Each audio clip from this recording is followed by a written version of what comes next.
Buenos días, amados hermanos, que el Señor me los bendiga en este día tan especial, un día donde estamos celebrando el Día del Padre, aunque hoy no voy a hablar del Día del Padre, ni voy a predicar nada parecido. Vamos a orar para poner este espacio en el Señor, dándole la bienvenida a todas las personas que nos van a acompañar durante la transmisión y algunas otras personas que nos van a escuchar posteriormente. Que el Señor Todopoderoso nos conceda una mente abierta, un corazón dispuesto a escuchar su palabra, un corazón dispuesto a regocijarse en su palabra, a recibir la palabra del Señor y transformar nuestras áreas que necesitan ser transformadas. Oremos. Amado Señor, queremos en este día darte a ti la honra y la gloria como todo el tiempo, Señor. Reconocer tu grande y hermoso que eres, tu poder, tu gran gracia y misericordia para con nosotros. Queremos en este día, Padre bueno, en el nombre de Jesús, exaltarte a lo sumo, Señor, reconocerte en todos nuestros caminos. Esta mañana, Padre Santo, quiero pedirte que a través de tu Santo Espíritu, el mensaje de tu palabra pueda calar, pueda llegar a toda persona que ha dispuesto en su corazón el escuchar este mensaje. Que podamos, Señor, ser de bendición a través de la enseñanza, a través de la predicación, de la exhortación, en amor. Bendice, Señor, a todas las personas que están del otro lado de la pantalla. Bendice a los que somos padres, Señor, dándonos sabiduría y humildad para entender el papel que tenemos que jugar. Ayúdanos a ser fieles, Dios, que creo que es el ejemplo más importante que debemos de darle a nuestros hijos. La fidelidad para contigo. La fidelidad y la entrega plena y completa, Señor, de nuestras vidas a ti. Que nuestros hijos puedan vernos en nosotros, los padres, hombres que no temen arrodillarse delante de ti. Hombres que no temen levantar sus manos para adorarte, Señor. Que no temen abrir su boca, Señor, para glorificar tu nombre. Que no temen, Señor, hablar del mensaje transformador de la cruz. Ayúdanos a ser padres en ese sentido, Señor, más que en otros sentidos. Ayúdanos a amarte a ti, Señor, por encima de todo. Que nuestros hijos nos vean a nosotros como ejemplos dignos de hombres que saben amar a Dios y que saben servirle. En el nombre de Jesús. Amén y amén. Amados hermanos, bueno, hoy les quiero conversar un poquito. No soy mucho, y mis hermanos en la iglesia saben que yo predico el 90% del Nuevo Testamento y un 10% del Antiguo. No es que tenga absolutamente nada, sino que tengo una inclinación natural hacia el Nuevo Testamento. Amo el Antiguo Testamento. Predico del Antiguo Testamento, leo el Antiguo Testamento, pero casi nunca predico el Antiguo Testamento. Contrario a mi hermano Alex, ¿verdad? Alex es muy hacia el Antiguo Testamento y me encanta cuando él nos comparte. Pues a mí también me encanta. Lo que pasa es que obviamente les decía, esa inclinación siempre por el Evangelio y por las cartas paulinas, por los libros del Antiguo Testamento, perdón, del Nuevo Testamento. Pero hoy quiero irme al Antiguo Testamento. Hoy quiero compartir con ustedes, aunque tengo algún par de pasajes del Nuevo Testamento, quiero compartir con ustedes una predicación sobre la revelación de Dios al profeta Jeremías. Así que quiero invitarlos a ustedes a que vayan al libro de Jeremías, que en el orden de Génesis hacia adelante es el número 24, pero está después de Isaías, y vas a encontrar en el capítulo 1, cuando el Señor se le presenta a Jeremías y lo escoge como su profeta.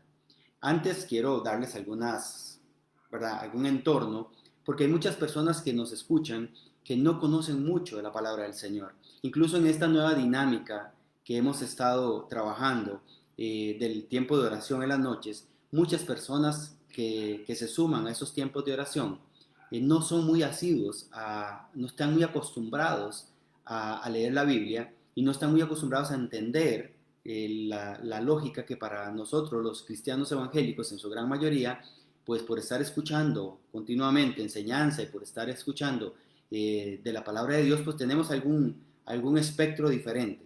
Hoy quiero hablar un poquitito para poder meter a todas las personas que escuchan esta palabra, meterlos un poquitito en el contexto. Hablar de Jeremías es hablar de uno de los profetas mayores, de esos que se conocen como de personas que tuvieron una fuerte influencia en la obra del Señor allá en el Antiguo Testamento. El libro de Jeremías se escribe entre el año 627 y el año 586 a.C. O sea, 6 siglos antes de que Jesucristo viniese a la tierra, este libro estaba escrito. Vamos a entender esto porque es importante ubicarlo en el tiempo. Estamos hablando de hace más o menos 2700 años que se escribió este libro. El propósito del libro de Jeremías es exhortar al pueblo a que se arrepienta y regrese a Dios. Ese es el propósito general del libro. Es exhortar al pueblo de Israel a que se arrepienta de sus pecados y que regrese al Señor. Como ese Padre amoroso que una y otra vez busca a los suyos para que vuelvan al camino.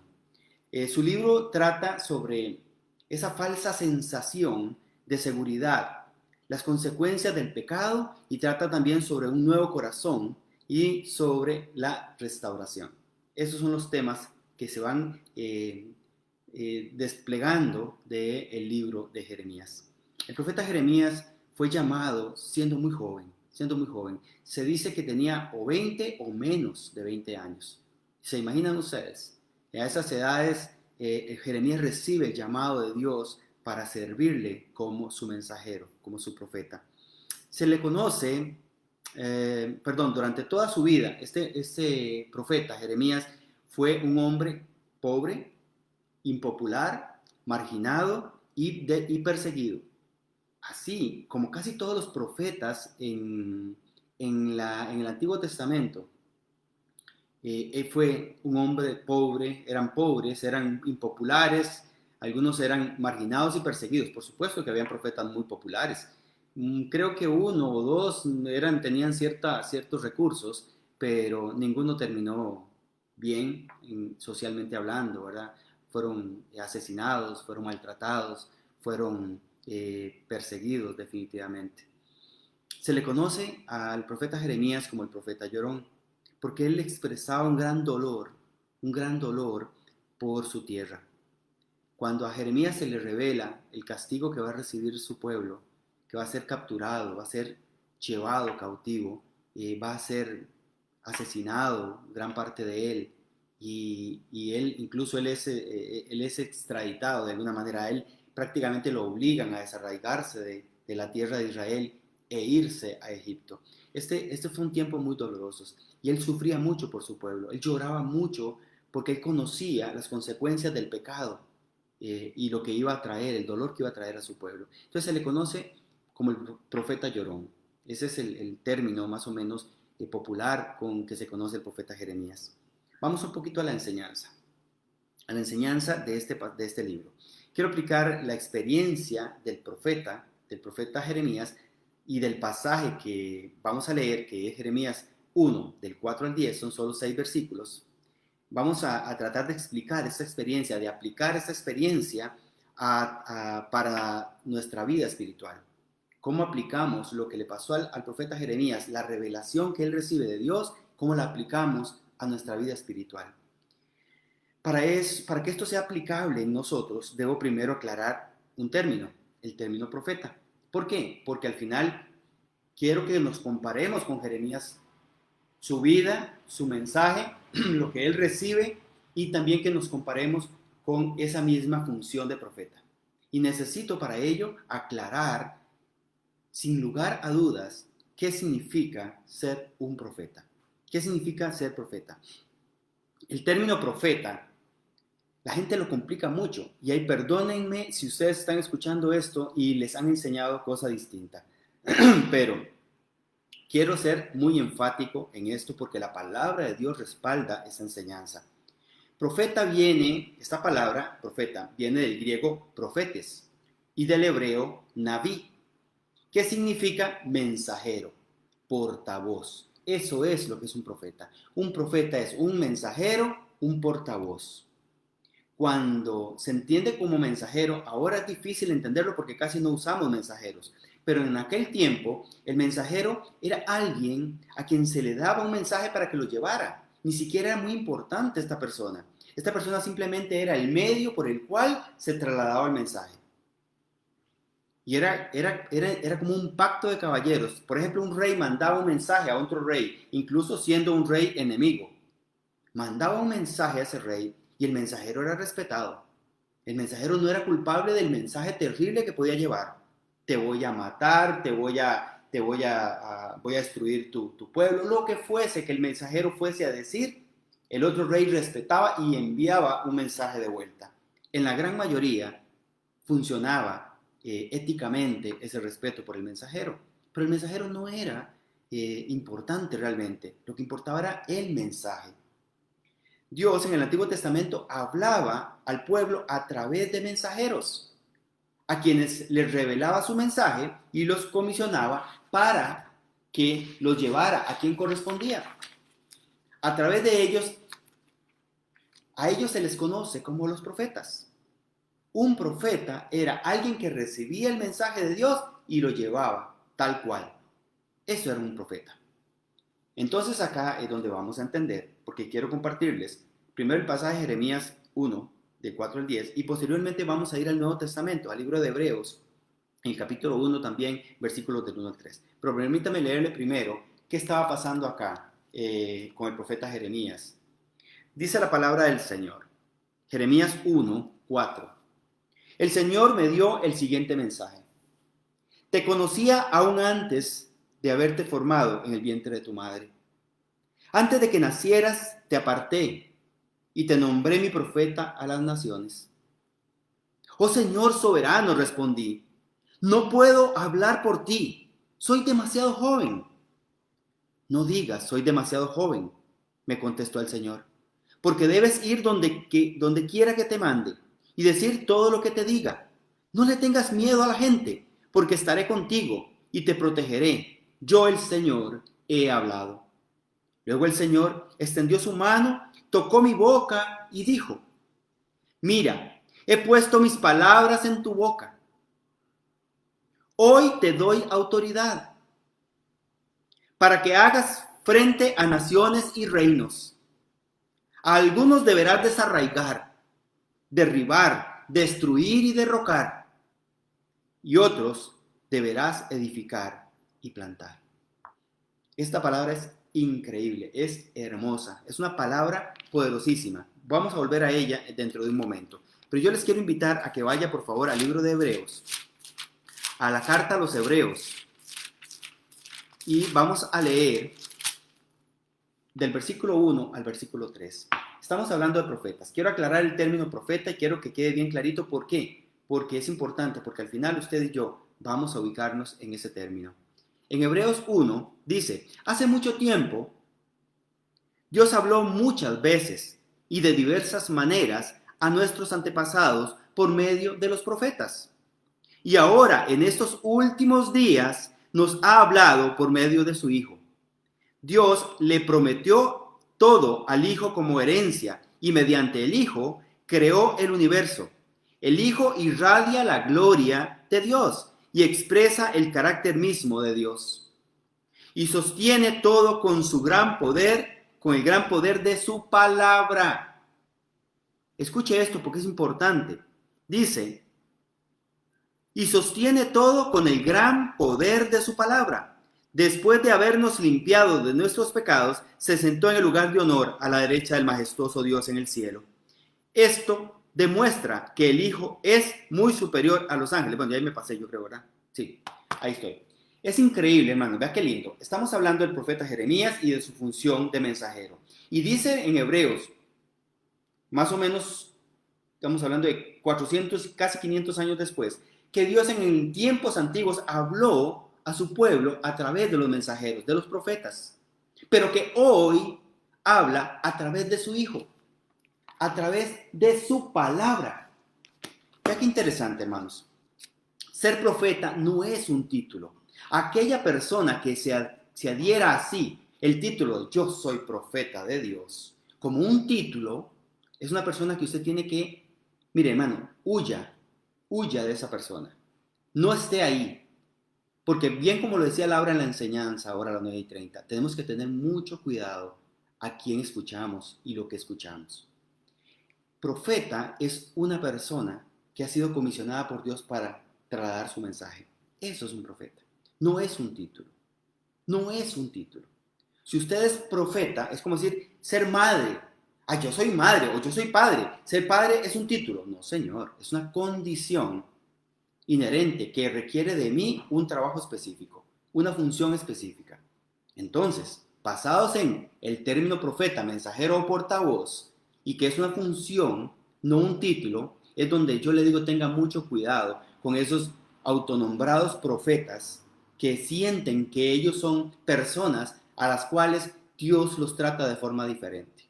Otra cosa que particularmente tienen los llamados profetas, falsos profetas, tiene que ver con que ellos reciben revelaciones nuevas, reciben visiones, hermanos. Nadie debe agregar o quitar una palabra de lo que ya está escrito. Hoy el Señor habla a través de su Hijo, a través de su poderosa palabra. De eso se trata. Entonces, hermanos, usted y yo tenemos todas las condiciones para saber que nadie es profeta por título y que todos los hijos de Dios, los que recibimos el mensaje de Cristo, estamos llamados a ser mensajeros, a ser profetas como una función propia, no como un título. ¿Por qué es importante esto? Porque necesito que ubiquemos entonces al profeta Jeremías junto con nosotros, que hagamos un paralelo entre lo que somos nosotros hoy como profetas, mensajeros, portavoces de Dios, y aquel que recibió un mensaje de parte de Dios, que no es diferente, hermanos, no es diferente la función de Jeremías a la función que usted y yo tenemos el día de hoy, como mensajeros, como portavoces de la palabra de Dios, del mensaje de Dios. Ser profeta es una responsabilidad que recae en aquella persona que recibe el mensaje de Dios. Si eres receptor del mensaje de Dios, eso te convierte en un mensajero de Dios, en un profeta en el buen sentido de la palabra. Nada tiene que ver la profecía con revelaciones no escritas. Es importante que esto sea así. Hermanos, es que el Señor me reveló que en el año 2025 tal cosa. Hermanos, discúlpenme. Esos son pajosos, son personas que no son serias, son personas que juegan con el temor y con la ignorancia de la gente. Muchas veces estas personas que se autodenominan profetas crean fantasías tendientes a generar admiración por el mensajero y no por el mensaje. El mensajero tiene que pasar desapercibido. Es como el árbitro de un partido, tiene que pasar desapercibido. Él no es el centro, el mensaje es el centro, no el mensajero. Basados en esto, hermanos, basados en esto, y para que ustedes entiendan cómo es que el hombre ha ido cambiando las cosas, ¿recuerdan ustedes el pasaje donde Jesucristo llega un sábado a la sinagoga y empieza a leer, le traen el libro de Isaías y él empieza a leer el pasaje? Quien se lo trae se le conoce como el ministro. El ministro trae el papiro o el pergamino y lo abre el Señor precisamente en el libro del profeta Isaías. Esa persona que lo trajo se conoce como ministro. Y cuando usted escucha mucho este término, ministramos, ministrar a la iglesia, ministrarnos a nosotros mismos, es servirnos. En cambio hoy usted dice ministro y es un puesto altísimo, alguien que merece admiración, alguien que merece respeto, alguien que tiene un puesto jerárquico. Cuando en la palabra del Señor la aplicación a ministro es aquel que trae, que te sirve, que te pone las cosas en la mano. Hemos ido cambiando la estructura de las funciones y hemos puesto títulos porque nos encanta la reverencia, nos encanta que la gente nos mire. Basados en esto, quitemos todas esas cosas. Nadie es más que nadie. Ni siquiera los pastores somos más que nadie. Los pastores tenemos una función, punto.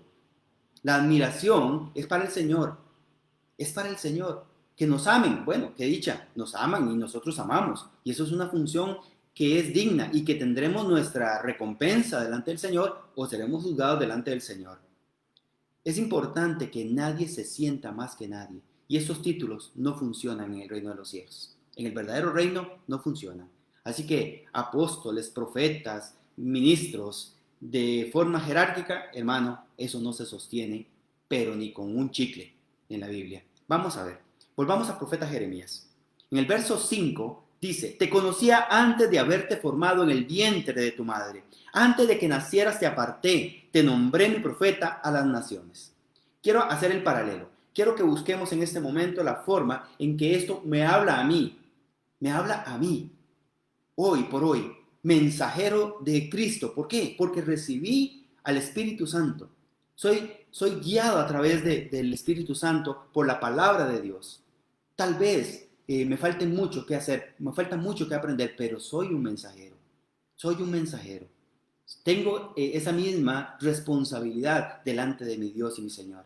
Dice, hay 3 verbos acá que usted tiene que interiorizar, porque el Señor lo trajo a usted. Primero, te conocía el Señor antes de que te formara. Te conocía. Entonces esta palabra se aplica para usted y para mí. Te conocía antes de haberte formado en el vientre de tu madre. Ese es Dios para con usted y para conmigo. Dios nos conocía antes de siquiera habernos sido formados en un feto, en el vientre de nuestra madre. Antes de que nacieras, te aparté. Amén.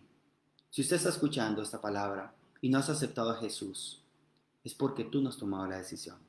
Pero Dios quiere que tú entregues tu vida a Él. Eso es apartarte, eso es cambiar tu condición. Dios nos apartó desde antes de la concepción del mundo.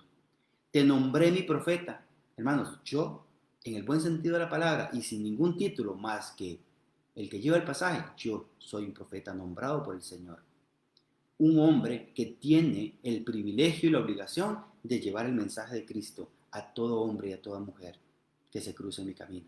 Entonces, estas 3 condiciones se aplican a mí y se aplican para usted. Te conocía antes de haberte formado. Puse mis ojos en ti, es lo que está diciendo el Señor.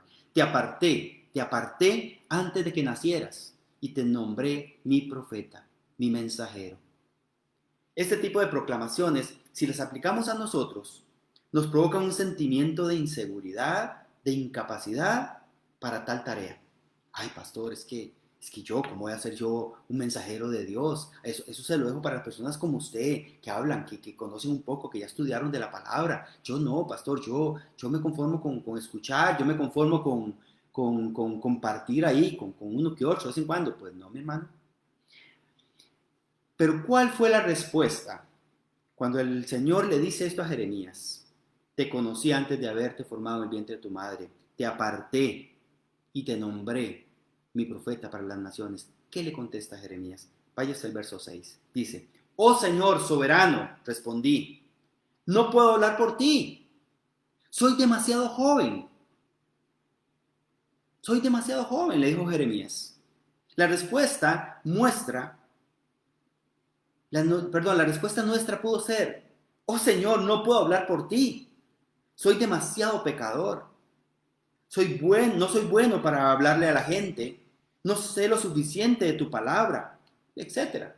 O sea, lo que Jeremías le contestó al Señor, yo le hubiera puesto un par de cositas más y le digo, Señor, yo no soy. Te estás equivocando. Yo no puedo ir. La respuesta de Dios al profeta Jeremías, en el verso 7 y 8. No digas, soy demasiado joven, porque debes ir donde quiera que te mande y decir todo lo que te diga. No le tengas miedo a la gente, porque estaré contigo y te protegeré. Yo, el Señor, he hablado. Y aquí es donde usted y yo tenemos que asumir una responsabilidad. Tenemos muchas excusas válidas, muchas de ellas válidas, como Moisés. Señor, pero es que yo no puedo, hay todo tartamudo. Tranquilo, usted va, yo voy contigo. Las excusas delante de Dios no tienen ningún valor, porque si Dios nos escogió, Él nos respalda, Él nos capacita. Él va como poderoso gigante delante de nosotros. Las excusas de nuestras limitaciones se quedan sin fuerza ante el orden y el acompañamiento, ante la orden y el acompañamiento de Dios para con nosotros. Hasta acá debemos entender que somos mensajeros de Dios, del Dios Altísimo, y que tenemos que llevar su mensaje a todas las personas. Es una gran obligación y un privilegio. Pero Pero llegamos a los versos 9 y 10. Y aquí es donde quiero centrar mi predicación. Hasta ahorita hemos hablado un poquito de lo que es ser un profeta, de la historia del profeta Jeremías, así un poquitito rápido, del tema del libro y de lo que es ser un profeta y de cómo usted y yo, en el buen sentido de la palabra, somos mensajeros, somos profetas de Dios y hemos recibido la misma encomienda que el Dios le dio a Jeremías, la hemos recibido usted y yo. Pero llegamos a los versículos 9 y 10. Dice así: luego el Señor extendió su mano, tocó mi boca y dijo: mira, he puesto mis palabras en tu boca. Hoy te doy autoridad para que hagas frente a naciones y reinos.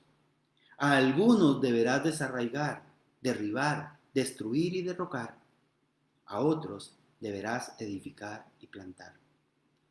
Y aquí es donde realmente está el trabajo que tiene que hacer un profeta. Tiene que ver con uno mismo, con su propia vida y con la vida de los demás. Algunas cosas se aplican directamente a nosotros. Hermanos, quiero resaltar la obligación que tenemos como hijos de Dios de aplicar en nuestras vidas los conceptos desarraigar, derribar, destruir y derrocar. Son conceptos fuertísimos. Si usted busca los sinónimos de desarraigar, desarraigar es arrancar de raíz, desarraigar, arranca de raíz, derribar, botar, destruir, eliminar completamente, derrocar, quitar del lugar donde está, del lugar de autoridad donde está. Son conceptos que usted y yo tenemos que entender, que son básicos para nuestra vida. ¿Por qué? Y es que, hermano, es necesario confrontar el falso mensaje que el cristianismo busca hacer mejores personas de nosotros. Hermano, eso no es lo que busca el cristianismo. Mejores versiones de nosotros mismos. Tú y yo no fuimos salvos, no hemos sido salvados a través de la cruz, a través del mensaje, a través del sacrificio de Cristo para ser mejores personas. Hermano, déjame decirte esto, no es el propósito de Dios hacernos mejores personas. Mejores personas, definición. Antes decía malas palabras, ahora no las digo. Antes robaba, ahora no robo. Soy mejor persona. Sigo siendo infiel, sigo siendo mentiroso, pero hermanos, he mejorado mucho. Ya no doy así como un testimonio muy feo en la calle, ya la gente me ve a mí, ve a alguien diferente. Eso no es lo que vino a hacer el Señor. El Señor no vino a hacernos mejores versiones de nosotros mismos. El Señor vino a transformarnos en nuevas personas, en algo nuevo, totalmente nuevo. Así que usted y yo no podemos conformarnos con ser mejores. Debemos entender que aquello que llegó a los pies de Cristo no se levantó de los pies de estar postrado delante del Señor. Lo que se levantó ahí fue una nueva criatura, una persona con nuevos valores, con nuevos principios, que se rige por otro orden de cosas. Y esto es tan importante que usted y yo lo entendamos, que voy a leerles, por ejemplo, en 2 Corintios 5:17. Dice: esto significa que todo el que pertenece a Cristo se ha convertido en una persona nueva. La vida antigua ha pasado, una nueva vida ha comenzado. De eso se trata esto. Cuando usted entiende que usted aceptó a Jesucristo, que es consciente de que usted es una nueva criatura, usted no puede venir al Señor con su vida anterior, tratando de tener una mejor versión de su vida anterior. Usted tiene que entender que la sangre de Cristo ha tenido el poder de eliminar, de desarraigar, de derribar, de destruir su vida anterior y de levantar una vida nueva. Pero eso tiene que aplicarlo usted. Usted espiritualmente y yo tenemos que aplicarlo a nuestra forma de ver la vida. Desgraciadamente, la realidad nos lleva a ver muchos ejemplos de personas que entregan su vida a Cristo, pero que experimentan modificaciones estéticas de apariencia muy leves en su vida. Que ciertamente, como les decía ahora, son mejores personas. Ya no mienten tanto, ya no roban, ya no dicen tan malas palabras, pero siguen siendo infieles, siguen siendo personas que no han cambiado su corazón. La misión que el Señor nos da como profetas como se la dio el profeta Jeremías, habla de un cambio dramático, habla de un cambio total, usando palabras como desarraigar, derribar, destruir y derrocar. Es claro que Dios no está en el negocio de poner parches a nuestras vidas, ni el de hacer reparaciones cosméticas para que nos veamos mejor. El Señor no está en ese negocio. El Señor coge un pecador que tiene en su corazón el deseo del arrepentimiento y lo lleva a convertirse en una nueva criatura, en alguien con un nuevo corazón, con alguien que ve y vive su vida de forma diferente. Alguien que, como decía Laura en la enseñanza, cuando madura se reconoce, la diferencia es grande entre el trigo y la cizaña. Note mi hermano y mi hermana, que el pasaje habla de edificar y de plantar, ¿verdad? Tareas que no se pueden llevar a cabo sin antes haber removido todo aquello que no sirve, que estorba a la construcción. Antes de construir, antes de edificar, tenemos que limpiar. Nadie construye una casa en un terreno sin emparejar, sin arrancar el árbol que está estorbando, sin limpiar el terreno, sin emparejarlo. Eso no se puede. Entonces, es importantísimo que entendamos que no se puede edificar, no se puede construir nuestra vida en el Señor si antes no hemos desarraigado, no hemos quitado todo aquello que estorba a esta nueva construcción. El problema principal que enfrentamos los hijos e hijas de Dios es la negativa a desarraigar, a derribar, a destruir, a derrocar. Es una negativa terrible. Todo aquello que trajimos de nuestra vida anterior a Cristo nos cuesta mucho. Estamos apegados a esa vida anterior. Muchos son los cristianos que vienen al Señor sin estar dispuestos a cambiar. Les gusta sentir que congregándose y participando en algunas actividades de la iglesia es suficiente para estar bien con Dios. Una nueva vida, una vida poderosa nos ha sido dada para que vivamos a plenitud. Mas decidimos vivirla parcialmente, sin profundidad y sin compromiso. Aquí es donde está el problema. Seguramente a esto apunta Jesús cuando dijo allá en Lucas 5:36, nadie corta un pedazo de vestido nuevo y lo pone en un vestido viejo. Pues si lo hace, no solamente rompe el nuevo, sino que el remiendo sacado de él no armoniza con el viejo. Nadie rompe un vestido nuevo, una camisa nueva como esta que estoy estrenando hoy. Me la regalaron mi hermano Jonathan, monje, y su esposita, Milady, y los bebés, ¿verdad? Allá Santi y Victoria. Estoy estrenando esta camiseta porque vean, qué lindo. Nadie rompe una camisa como esta para ir a remendar una camisa vieja. Echo a perder esta, la nueva, y la vieja no se ve bien con un remiendo de camisa nueva. Cuando nosotros traemos algo nuevo, la vida nueva en Cristo, pero queremos con esta nueva vida remendar la anterior, hermano, ni uno ni otro. No se puede. Cuando usted venga al Señor, cuando usted viene al Señor, tiene que entender que lo viejo ya pasó. No traigas eso a tu nueva vida. Desarraiga, destrona, quita todo aquello que tenga que ver con tu vida anterior. Tu vida anterior de pecado, tu vida anterior que te alejó, que nunca se te acercó a Dios. No hemos sido redimidos, palabra hermosa, que significa que no hemos sido restaurados en nuestra condición de pecadores por la sangre de Cristo para seguir con la misma vida anterior. Practicando las mismas cosas, usando las mismas palabras o actuando de la misma manera. Nuestra nueva vida en Cristo requiere que arranquemos, destruyamos y derribemos todo aquello que no nos deja edificar y plantar. Esta vida en Cristo, hermano, necesita hombres y mujeres valientes que cuando miren atrás para ver su vida anterior, sea para inspirarnos simple y llanamente a no volver a caer ahí.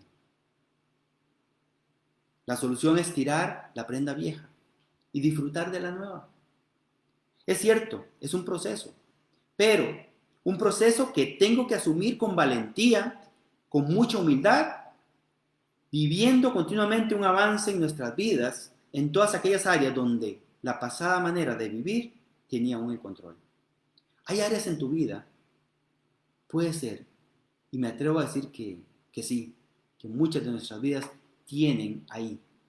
En algunas áreas estamos todavía controlados por nuestra antigua manera de vivir, por nuestra vida anterior. Usted y yo hemos sido escogidos por Dios desde antes de nacer.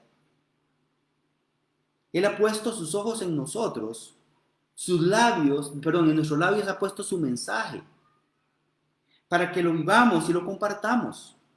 Pero esto no será posible si seguimos escondidos en nuestra falta de compromiso, en aceptar quiénes somos en esta nueva vida en Cristo Jesús. Los insto, mis amados hermanos, a que desarraiguemos, a que derribemos, destruyamos y derroquemos todo aquello que no hemos dejado atrás. Y en cambio, edifiquemos y plantemos en el reino de los cielos, en nuestras vidas y en las vidas de todas aquellas personas que Dios nos ha puesto en nuestro camino. Igual que el profeta Jeremías, Dios nos eligió antes de que siquiera tuviésemos en el vientre de nuestra madre. Él nos apartó y Él nos puso como su mensajero. Nos puso su palabra en nuestra boca, porque usted conoce palabra del Señor. Lo suficiente como para que este mensaje llegue a personas que no creen. Nuestra obligación no es hacer que crean. Nuestra obligación es llevar el mensaje. Y el Espíritu Santo, dice la palabra del Señor, convencerá al mundo de pecado, de justicia y de juicio. Pero nosotros debemos actuar como verdaderos profetas, como verdaderos mensajeros, como verdaderos portavoces del mensaje que ha sido puesto en nuestros labios y en nuestro corazón. Es mi sincero deseo que usted y yo entendamos quiénes somos en el Señor. Entendamos de manera total y absoluta que el privilegio que tenemos de escuchar el mensaje de Dios no es simplemente para que enriquezcamos nuestra vida, sino para que también traslademos ese mensaje de salvación, de vida eterna, a toda persona. No sigas con tu vida anterior. No vuelvas donde el Señor te sacó. No practiques tu vida anterior. Edifica, construye el reino de los cielos en tu vida y en la vida de todas aquellas personas que Dios ha puesto a tu alrededor. Que el Señor me los bendiga grandemente. A todos los papás, un abrazo sincero en su día. Gracias al Señor por el privilegio que nos da de ser padres. Y por favor, déjense chinear mucho ahí por sus hijos y por sus esposas, para que el Señor también ponga en tu corazón humildad y la responsabilidad de saber que nuestros hijos nos miran y que más poderoso es lo que hacemos que lo que decimos. Que el Señor me los bendiga grandemente, que pasen un día precioso en el Señor y nos vemos hoy a las 9 de la noche en nuestro tiempo de oración. Un abrazo.